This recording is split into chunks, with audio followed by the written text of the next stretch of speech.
देखिए, मुझे अधिकृत तौर पे तो ना कोचिंग सेंटर से कोई जानकारी मिली, ना प्रशासन या पुलिस की तरफ से कोई फ़ोन आया।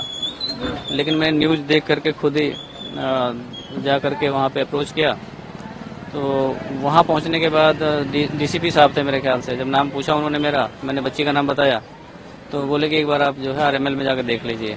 तो रात तकरीबन 2:30 बजे मैं यहाँ आ गया था। तो मोचरी में 3 बच्चों की डेड बॉडी रखी थी, 2 बेटियाँ थीं और एक लड़का था। तो उससे मैंने कहा कि मैं एक बार मुझे चेहरा दिखा दो, मैं पहचान लूँ। तो बोला सर ये पुलिस केस है, हम दिखा नहीं सकते। फिर बोले एक पेपर है मेरे पास, आप उसको देखना चाहें देख लें। तो उनमें 3 बच्चे थे, एक श्रेया यादव भी नाम लिखा हुआ था। तो फिर मेरी इतनी हिम्मत नहीं हो रही थी मैं उसके अंदर जाकर देखूं भी, मेरी स्थिति ऐसी नहीं थी। फिर मैं बाहर आके गाड़ी में बैठ गया।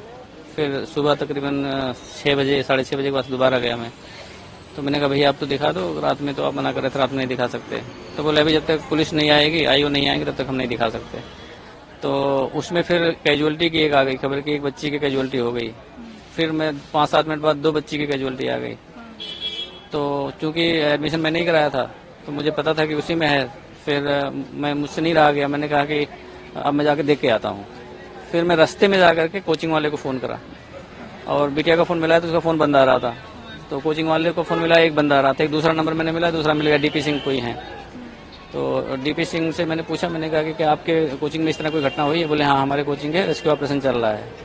तो मैंने कहा मेरी बिटिया का एडमिशन हुआ है श्रेया यादव, क्या वो भी तो नहीं है इसमें? तो बोले सर अभी नाम तो नहीं बता सकता, पर 2 कैजुअलिटी हुई हैं, 3 कैजुअलिटी हुई हैं, 2 बेटी और एक बेटे की हुई है। तो फिर मैं मतलब बहुत ही मिसमैनेज लग रहा था, तो मुझे लगा कि पहले मैं जाके पीजी में देख लूँ उसके, क्योंकि पीजी मैंने दिलाया था, मैंने रखवाया था। तो मैं पीजी में करीब 1 बजे पहुंचा। तो 1 बजे जब पहुंचा वहाँ देखा तो उसके रूम में ताला लगा हुआ था। तब मेरा डाउट और हो गया कि फ़ोन मिल नहीं रहा है, रूम में ताला लगा हुआ, रात 12-1 बज रहे हैं, तो अगर होती तो यहीं आती। फिर मैं दोबारा वापस आया, वहाँ डीसीपी साहब से मैंने पूछा तो उन्होंने बताया कि आप एक बार आरएमएल के में जाके मोचरी में देख लीजिए। देखिए मैम ऐसा है कि इस तरह की घटनाएं जब होती हैं, मतलब किसी वजह से किसी की जान चली जाए, बिना किसी कारण की जान चली जाए किसी की, मतलब बदइंतजामी से, और एक जान की कीमत तो वो जानता है जो माँ बाप जिस बच्चे को पैदा करते हैं, पालते पोसते हैं, बड़ा करते हैं, तो उसकी पीड़ा तो वही जानते हैं। अब जो सिस्टम की जिम्मेदारी है वो सिस्टम को अपनी जिम्मेदारी को लेना चाहिए।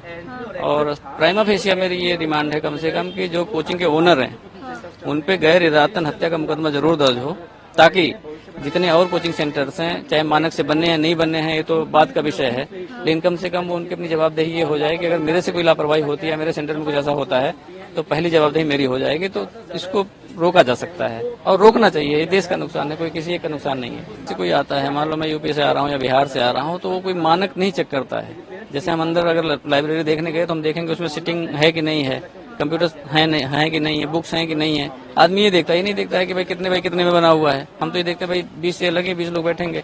तो ये तो जो भी कॉम्पिटेंट अथॉरिटी है उनको देखना चाहिए।